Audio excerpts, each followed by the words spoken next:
Assalamualaikum warahmatullahi wabarakatuh, Buya. Kami mau bertanya, Buya. Persoalan yang baru-baru ini ada di media sosial. Ada wanita yang berpura-pura menjadi pria dan menikahi wanita muslimah. Untuk membuktikan bahwa dia pria, wanita tersebut pernah menjadi imam sholat di masjid. Setelah 10 bulan, baru ketahuan kalau dia itu perempuan.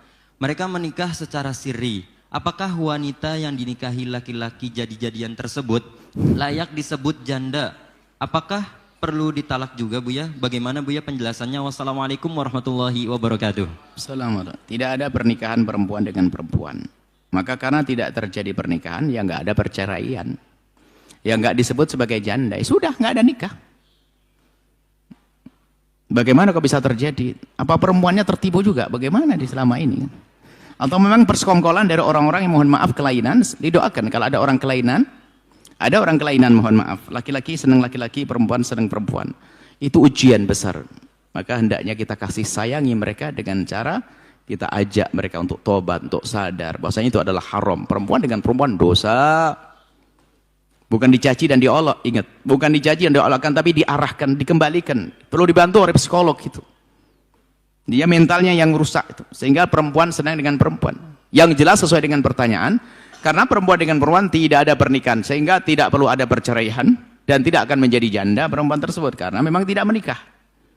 Tapi kami ingatkan kepada siapapun yang diuji dengan penyakit seperti itu, segera berobat. Allah Maha Kasih.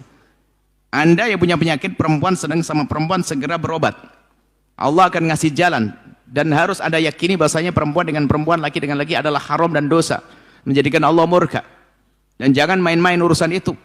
Dan Allah Maha Kasih. Maka kalau Anda tetap membangkang, maka tidak ditolong oleh Allah. Tapi kalau Anda greget, saya ingin tobat, saya akan kembali kepada Allah, lihat Allah akan beri pertolongan pada Anda. Bagi siapapun jangan caci juga orang-orang semacam itu. Dia itu dengan mental yang rusak begitu tuh sebenarnya nggak mau hati kecilnya. Cuman karena urusan syahwatnya sudah berubah, dia sebenarnya nggak mau, dia menjerit. Maka tolong dia. Maka cara menolongnya adalah jangan sampai dilegalkan. Maka penjahat yang paling besar dalam urusan LGBT ini adalah yang melegalkan pernikahan laki-laki dengan laki-laki, perempuan dengan perempuan. Itu artinya membiarkan penyakit itu akan terus menjadi penyakit, tidak akan menjadi sembuh. Itu bahaya banget. Makanya kita akan marah bukan pelaku-pelakunya. Pelakunya dia orang lagi sakit. Yang melegalkan itu loh yang melegalkan itu yang bahaya banget. Dia membiarkan orang, tidak menolong, malah membiarkan. Anggap saja orang penyakit koreng malah biarin berkoreng-koreng ria, nggak disembuhkan. Bahkan semuanya harus jadi korengan, nggak boleh begitu. Ini tolong ini kepada siapapun yang diuji dengan penyakit ini, ingat Allah. Kalau Anda merasa bahwa tidak bisa menahan syahwat, sama orang normal pun laki dengan perempuan, bukan berarti setiap laki dengan perempuan sedang lalu zina, kan enggak, ada rambu-rambu haram. Saya laki-laki, Anda perempuan, lihat. Antara kita ada syahwat. Apakah setiap ada syahwat langsung zina? Kan enggak. Sama. Perempuan dengan perempuan yang kelainan, sama ada syahwat. Apakah setiap syahwat harus bersentuhan? Kan enggak. Yang menjadikan benteng adalah imannya. Laki-laki dengan laki-laki, jangan sementang-mentang syahwat lalu melakukannya. Sama sebetulnya. Kelemahannya adalah di saat dia memerangi hawa nafsunya. Kalau permasalahannya, karena saya senang jangan ditahan dong. Berarti setiap saya laki-laki senang sama perempuan saya harus zina. Kan begitu berarti. Padahal enggak begitu. Yang bisa membentengi adalah rasa takut kepada Allah. Dan Anda diuji oleh Allah dengan sakit. Makanya kalau yang diuji sakit perempuan dengan perempuan, kok dia menahan diri, saya enggak boleh. Selagi saya dekat dengan perempuan enggak boleh, itu haram bagi saya, harus jauh. Ini jihad, dia dapat pahala besar. Tidak melakukan keharaman. Dan nanti akan diberi kesembuhan oleh Allah. Wallahu a'lam bishawab. Baik, syukran jazilan, Buya, atas jawabannya. Baik, selanjutnya, Buya, kami bacakan kembali pertanyaan yang datangnya dari media sosial dan merupakan pertanyaan yang terakhir. Assalamualaikum warahmatullahi wabarakatuh. Assalamualaikum warahmatullahi wabarakatuh. Allahumma sholli ala Sayyidina Muhammad wa ala ali Sayyidina Muhammad. Semoga Buya, keluarga dan para santri sehat-sehat dan selalu Allah Subhanahu wa taala melindunginya. Amin Allahumma amin. Maaf Buya, saya hamba Allah dari Yogyakarta ingin bertanya Buya. Saya menabung di kelompok pengajian ibu-ibu. Terus uang itu dipinjamkan yang membutuhkan dan kembaliannya pakai jasa. Tapi jasanya juga untuk membelikan parsel ustadz-ustadz yang mengajar. Hukumnya bagaimana Buya? Termasuk ibu-ibu yang menabung juga hukumnya bagaimana? Mohon penjelasannya Buya. Wassalamualaikum warahmatullahi wabarakatuh. Ibu yang menabung bagus, menabung. Yang nggak benar adalah yang mengumpulkan tabungan tersebut kemudian meminjamkan kepada orang lain lalu kembalinya pakai tambahan. Itulah riba di sini. Biarpun ternyata kelebihannya adalah untuk ngasih hadiah ustadz. Apalagi masa ustadz dikasih hadiah dari begitu? Ini kan sesuatu yang kotor kasihkan ustadz. Ini jahat banget. Ustadz yang ngasih ilmu masa kita kasih riba? Nah, ini tambah ada karu-karuan ini. Ini kan keterlaluan nih jamaah begini nih. Kalau ingin memberikan ustadz, berikan harta terbersih Anda. Harta terbaik Anda. Guru Anda yang mengajari Anda, yang menghantarkan Anda ke surga.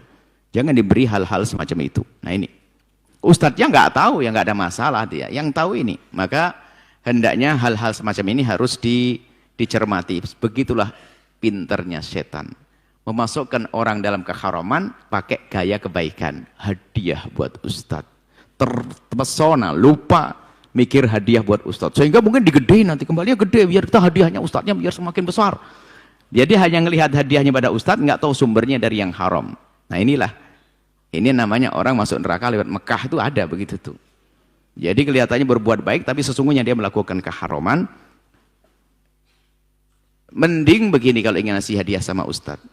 Kan tabungan sudah ada. Tinggal dikasih tahu ibu-ibu tabungan. Ibu, tabungannya sudah pada banyak. Akhir tahun ini bisa enggak dipotong berapa persen untuk ngasih hadiah ke ustadz? Dipotong malahan kurang. Berarti semua ibu-ibu yang nabung tadi, di samping duitnya juga kembali, hanya dipotong sedikit, ibunya jadi sedekah. Lah ini harta terbaik. Sedekah untuk ustadz-ustadz, bukan dipinjamkan lalu kembali kepada tambahan jasa lalu dikasihkan ustadz.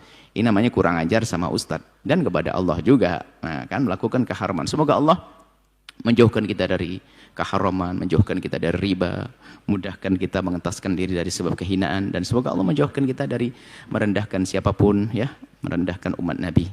Yang terjerumus segera kembali, yang sudah baik semakin tawadhu. Wallahu a'lam bishawab. Baik, Masya Allah, syukran jazilan Buya atas jawabannya. Baik Buya, mohon maaf, ternyata ada satu penelpon kembali yang masuk, mungkin pertanyaan yang terakhir Buya. Mari kita sapa terlebih dahulu. Assalamualaikum. Waalaikumsalam. Mari kita salat terlebih dahulu Bapak. Allahumma sholli ala Sayyidina Muhammad wa ala ali Sayyidina Muhammad. Allahumma sholli wa sallim alaihi. Dengan Bapak siapa dan dari mana? Saya hamba Allah dari Pangandaran. Baik Bapak, silahkan bisa bertanya langsung kepada Buya. Assalamualaikum Buya. Waalaikumsalam warahmatullahi wabarakatuh. Jadi begini Buya, saya sudah puluhan tahun berjalan di muka bumi ini dengan berbagai macam kenikmatan yang Allah curahkan kepadaku. Mulai dari akal, yang mana aku bisa menikmati nikmatnya thalabul ilmi, lidah yang bisa menikmati lezatnya makanan, kaki yang bisa melangkah kemanapun, dan banyak sekali Buya. Nah, nikmat-nikmat yang Allah curahkan kepadaku. Tapi saya cemas Buya, apakah selama hidup puluhan tahun berjalan di muka bumi ini, apakah saya sudah cukup bersyukur kepada Allah atas seluruh nikmat tersebut? Apakah hanya dengan sholat 5 waktu saja itu adalah sebagai perwujudan syukurku, atau tidak cukup, atau bagaimana Buya? Itu apakah sholat 5 waktu saja sudah cukup sebagai perwujudan syukur saya, apa harus bagaimana Buya? Begitu pertanyaannya Buya. Baik, makasih. Jadi seorang hamba merasa bahwa dia belum maksimal di dalam mensyukur nikmatnya, yaitu hamba yang benar. Dan memang kita tidak akan mampu mensyukur nikmat Allah dengan sempurna. Begitu luas dan agung dan banyaknya nikmat Allah yang Allah berikan kepada kita, nggak akan mampu kita mensyukuri semua nikmat Allah. Tapi kewajiban kita adalah berusaha untuk mensyukuri semaksimal mungkin. Bahkan kalau seandainya Anda hari ini bisa bersyukur atas nikmat Allah, ternyata syukur Anda itu pun juga nikmat baru dari Allah yang harus Anda syukuri. Kapan selesainya? Enggak ada selesainya. Tapi merasa tidak bersyukur, merasa kurang bersyukur itu harus. dan merasa tidak mampu itu harus, bukan sekedar merasa, hakikatnya memang kita tidak akan mampu mensyukuri. Cuman kesadaran yang ada pada Anda ini harus serius. Kalau Anda jujur benar dalam menyesali ketidakmampuan dalam bersyukur, tentu akan ada pengaruh positif pada diri Anda untuk bersyukur. Kecuali kita pura-pura menyesal. Anggap saja saya terima kasih kepada ibu saya, ayah saya. Masya Allah saya nyesal. Saya tidak pernah ketemu ibu saya, tidak tahu di mana ayah saya. Ya Allah, saya belum bisa berbakti. Nah, kan? Kalau seandainya dia ada, niscaya saya akan begini, betul. Tak taunya apa? Minggu depan ada berita, bapak ibunya ketemu. Ayo mau ngapain dia? Bohong. Ya.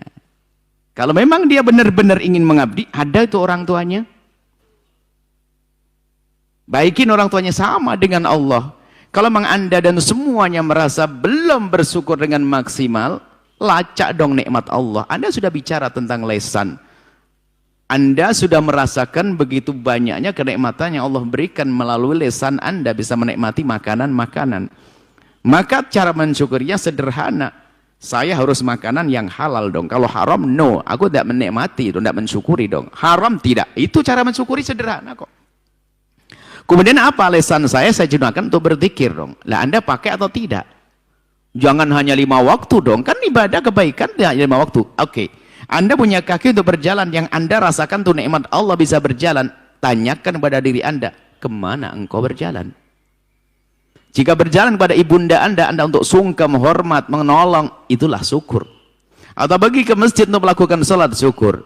Dia menyadari kakiku nikmat dari Allah, tapi aku ingin bersyukur, dengar suara adzan nggak datang, bohong, penyesalan akan ketidaksyukurannya. Karena rasa ingin syukur itu mendorong dia untuk mensyukuri, karena tahu itu nikmat dari Allah. La in syakartum la azidannakum, kalau dia benar-benar syukur akan Allah tambah. Apalagi yang Anda rasakan dari nikmat Allah, lah itu bukan sekedar 5 waktu sholat menteng banget. Kaki Anda melangkah kemana, tangan Anda untuk apa, mata untuk mandang yang haram atau yang halal. Jadi syukur itu bagaimana sih? Mensyukuri nikmat Allah adalah menggunakan apa yang Allah karuniakan untuk sesuatu yang Allah ridhoi. Sederhana. Kalimat alhamdulillah itu kan syukurnya lesan mengucapkan alhamdulillah. Tapi urusannya duit, sedekah dong. Alhamdulillah tok, tapi pelit, mana syukurnya? Alhamdulillah itu kan syukurnya lesan saya karena Allah berikan padaku rizki. Tapi aku akan sedekahkan rizkiku. Alhamdulillah aku diberi oleh Allah tenaga. Aku akan tolong orang. Dan seterusnya. Jadi lacak semua karunia Allah berikan kepada Anda, kemudian gunakan sesuatu tersebut untuk yang Allah ridhoi, maka itu hakikat mensyukuri.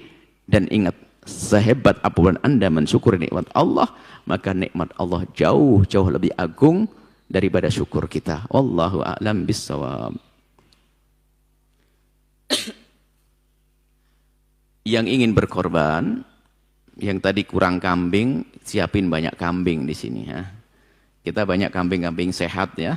Nah, yang ingin berkorban, tadi ada katanya, ini banyak kambing-kambing, sudah siapin kambing-kambing sehat.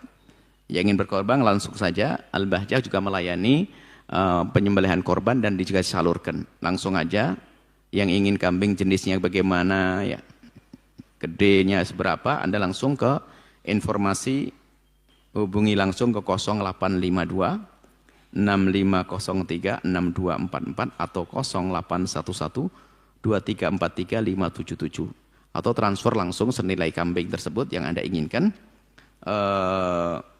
ke Bank Syariah Indonesia, nomor rekening 751 223 9918 atas nama Korban Al-Bahjah, kode bank 451. Baik, kemudian juga infak alat produksi seperti yang pernah kami sampaikan. Kita ingin memperbaharui alat-alat produksi Al-Bahjah TV, media kita ini. Dan kita perlu dana kurang lebih kemarin 400 juta. Dan kita perlu 1000 orang saja yang berminat, setiap satu orang berderma 50 kali 8. Maka akan terkumpul 400 juta, nanti alat-alatnya akan jadi baru semuanya. Gambarnya lebih terang, nanti lebih bagus dan lebih sempurna, insya Allah lebih baik. Dan sudah terkumpul anggota berapa ini? 94 orang. Perlu 400 baru 94. Dan sengaja tidak kita beri nomor rekening di sini. Kalau Anda mau, Anda telepon, cari tahu. Saya ingin bergabung. Ayo, mau bergabung langsung. Ada nomor teleponnya ini, nomor teleponnya berikut ini. Anda ingin bergabung, Anda langsung potong setiap pekan 50.000 kali 8 selesai nanti. Langsung aja WA 0812 222 49080. Kami ulang 0812 222 49080. Baik, ini saja. Kemudian juga program orang tua asuh santri berpotensi, karena memang Al-Bahjah ini ada penyaringan-penyaringan dari tahfidzul Quran.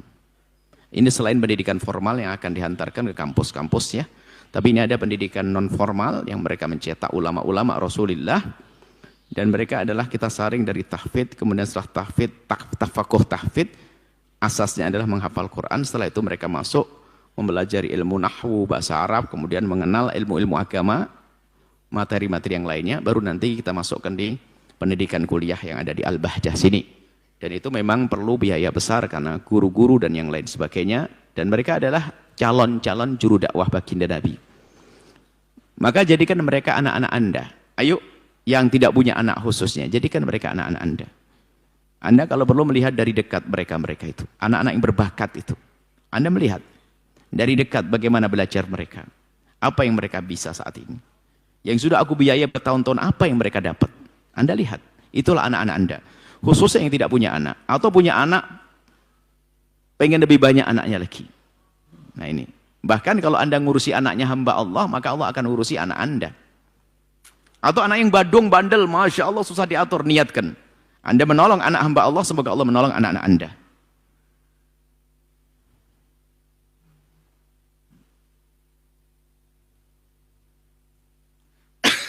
Dan kita perlu biaya ratusan juta, bahkan miliaran, memang besar dananya.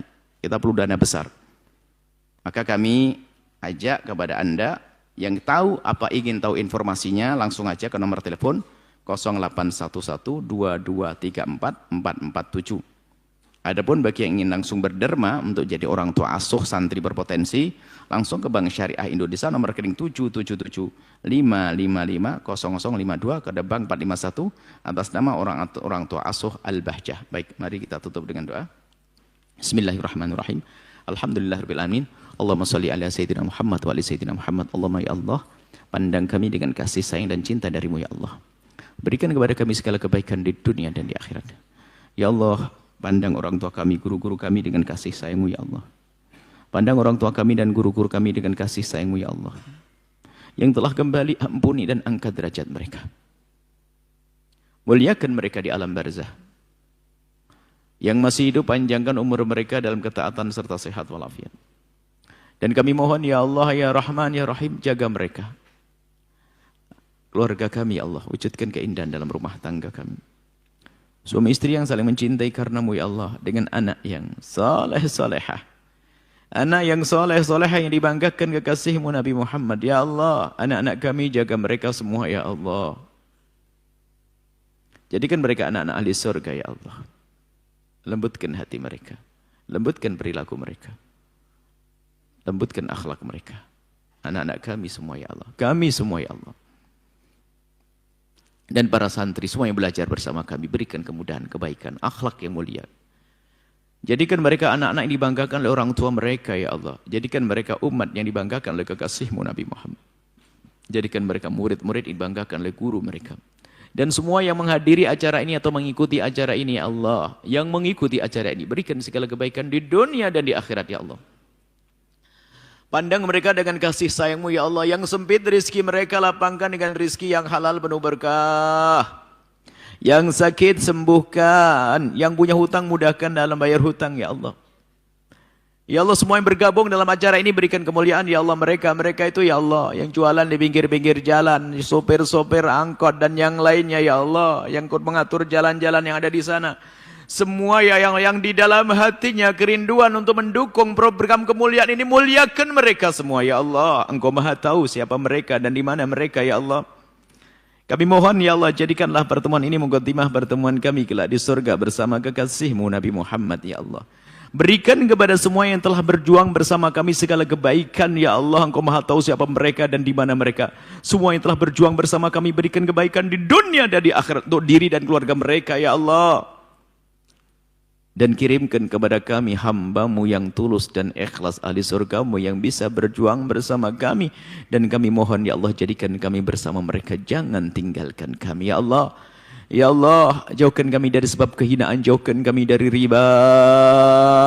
Siapapun, ya Allah, yang masih berkecimpung dalam dunia riba, kami mohon, ya Allah, detik ini, saat ini, Engkau maha kuasa. Angkat mereka, bebaskan mereka, ya Allah, dengan cepat, ya Allah, dari kehinaan riba dan ganti dengan modal yang halal penuh berkah, ya Allah. Jauhkan kami dari sebab-sebab kehinaan, jauhkan kami dari zina yang hina dan Kau hinakan.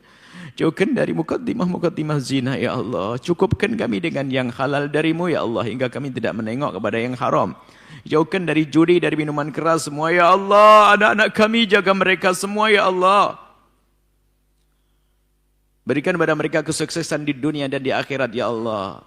Berikan kepada kami dan mereka kesuksesan di dunia dan di akhirat, ya Allah. Kami mohon, ya Allah, berikan ketentraman di negeri ini. Jauhkan dari percekcokan, perselisihan, pertumpahan darah.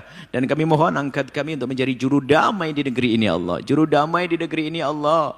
Jauh dari memfitnah dan difitnah, ya Allah. Ya Allah. Ya Allah, angkat wabah dari kami, ganti dengan kasih sayang-Mu, ya Allah. Jauhkan kami semua dari benci, dengki, dan dendam kepada sesama kami, ganti dengan cinta. Maka kami mohon, ya Allah, jika ada orang menyakiti kami, zalim, aniaya kepada kami, menfitnah kami, menggunjing kami, berprasangka buruk kepada kami mohon ampuni mereka, jangan hukum mereka, ya Allah, ya Allah, karena mereka umat kekasih-Mu, Nabi Muhammad, ya Allah. Kami tidak ingin mendengki kepada siapapun, kami tidak ingin mendendam kepada siapapun, ya Allah. Hilangkan benci dendam di hati kami, ganti dengan cinta. Kami mohon panjangkan umur kami dalam ketaatan serta sehat walafiat. Berikan kepada kami semua husnul khatimah. Mati dalam keadaan iman. Dan kami mohon, ya Allah, jadikanlah ucapan kami di akhir hayat kami kelak. Saat Engkau hendak mencabut nyawa kami ingin saat itu, ya Allah, hati dan lidah kami mampu mengucapkan kalimat agung dan mulia. La ilaha illallah Sayyidina Muhammad Rasulullah. La ilaha illallah Sayyidina Muhammad Rasulullah. La ilaha illallah Sayyidina Muhammad Rasulullah sallallahu alaihi wasallam. Rabbana atina fid dunya hasanah wa fil akhirati hasanah wa qina adzaban nar. Wa sallallahu ala Sayyidina Muhammadin wa ala alihi washabihi wasallam. Alhamdulillahi rabbil alamin. Al-Fatihah.